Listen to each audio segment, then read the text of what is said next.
जगन्नाथ जी श्री मंदिर छोड़कर जा रहे हैं, पर क्यों?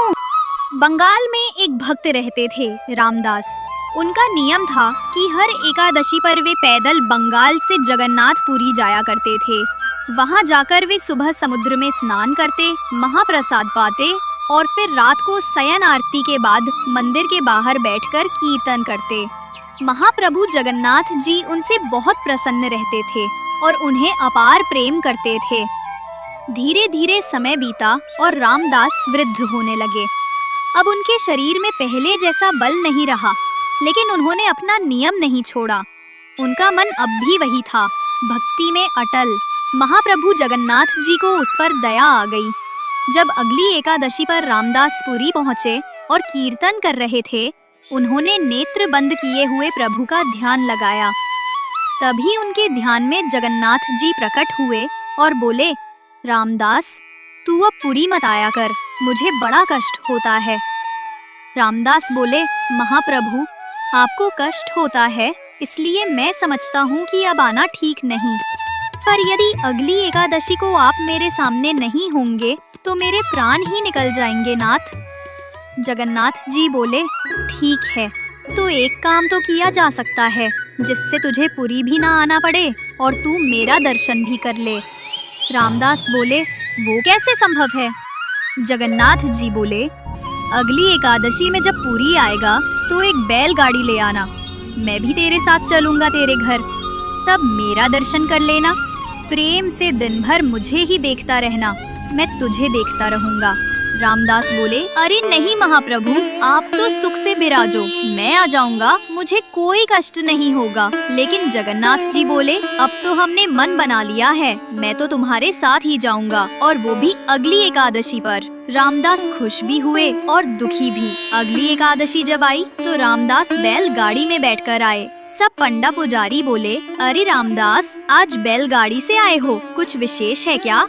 रामदास बोले, नहीं नहीं, बूढ़े हो गए हैं ना, इसलिए। रात का समय था, शयन आरती हो चुकी थी। रामदास बैठे थे, प्रतीक्षा कर रहे थे कि कब आएंगे। तभी क्या देखते हैं, पीताम्बरी पहनकर, सिर पर मोर पंख लगाकर साक्षात महाप्रभु जगन्नाथ मंदिर से बाहर आ रहे हैं। और ऐसे ही नहीं आ रहे, अपने सब अंग वस्त्र एक पोटली में बांधकर रामदास के समीप आ रहे हैं। रामदास ने कहा, फिर सोच लो, चलना है कि रुकना है?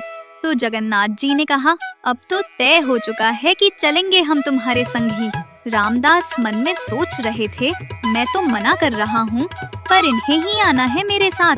जब बैलगाड़ी के पास गए तो जगन्नाथ जी बोले, ये बैल तो बूढ़े हैं, मैं अगर त्रिलोक का भार लेकर बैठा तो ये यहीं से वैकुंठ चले जाएंगे। भोले रामदास बोले, अब तो यही मिला मुझे, इसी से काम चला लो। जगन्नाथ जी ने कहा, ठीक है। जैसे ही उन्होंने हाथ फेरा बैलों के ऊपर, वैसे ही दोनों बैल तंदुरुस्त हो गए। जगन्नाथ जी बोले, हटो, हम चलाते हैं, ये हमारी काम की है।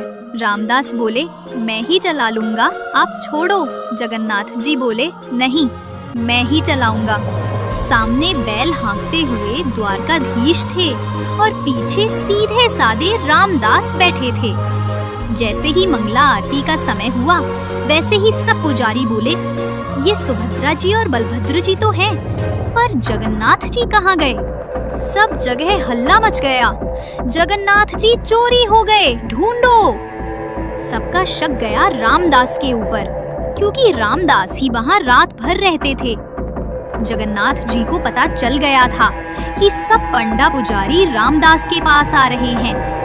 वो अभी पुरी की सीमा से बाहर नहीं गए थे। तो जगन्नाथ जी ने कहा, रामदास, तुम मुझे कहीं छिपा दो, सब पंडा पुजारी आ रहे हैं तुम्हारे पास। पास में ही एक तालाब था, उसके पीछे एक गुफा जैसी बनी थी। तो रामदास ने जगन्नाथ जी को वहीं छिपा दिया, लेकिन उनकी पीताम्बरी का एक कोना बैलगाड़ी में रह गया। सब पंडा पुजारी आए और उनकी तलाशी लेने लगे। तभी वो पीताम्बरी का छोर उन्हें दिख गया और बिना कुछ पूछे मारपीट शुरू कर दी। तभी तालाब से आवाज आई, अरे मूर्खो, तुम्हें क्या लगता है मुझे कोई अपनी मर्जी से ले जा सकता है? नहीं, मैं स्वयं चलकर आया हूँ। तभी क्या देखा, जगन्नाथ जी के श्रीअंग से रक्त बह रहा है और पूरा तालाब रक्तमंडित हो गया है। सब बोले क्षमा कर दो महाप्रभु। महाप्रभु बोले क्षमा नहीं मिलेगी, जाओ, मेरे भक्त को मारते हो, शर्म नहीं आती। और जगन्नाथ जी रामदास के साथ चले गए। कुछ दिन बाद सब फिर से आए और बोले महाप्रभु, हमारी रोजी रोटी कैसे चलेगी? अब आप तो चले आए, हमारा पेट कैसे पलेगा? जगन्नाथ जी ने कहा, यही अंतर है मेरे भक्त में और बगुला भक्तों में। फिर बोले ठीक है, हम अपने भार के बराबर तुम लोगों को सोना दे देते हैं, तो हो जाएगा ना? सब बोले जगन्नाथ जी भारी तो खूब हैं, बहुत सोना मिलेगा। सब बोले ठीक है। जगन्नाथ जी बोले रामदास व्यवस्था करो। रामदास बोले ये गलत है, मेरे पास इतना कुछ है ही नहीं देने को, मैं कहाँ से लाऊंगा इतना सोना?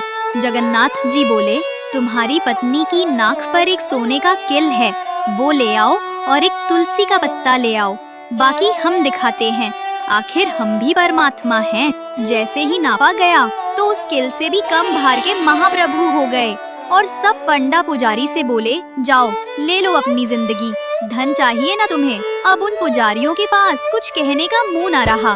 वे सब पंडा पुजारी खाली हाथ पूरी लौट आए। भगवान को कोई बांध नहीं सकता, पर प्रेम के वश में आकर वे स्वयं बंध जाते हैं। जय जगन्नाथ।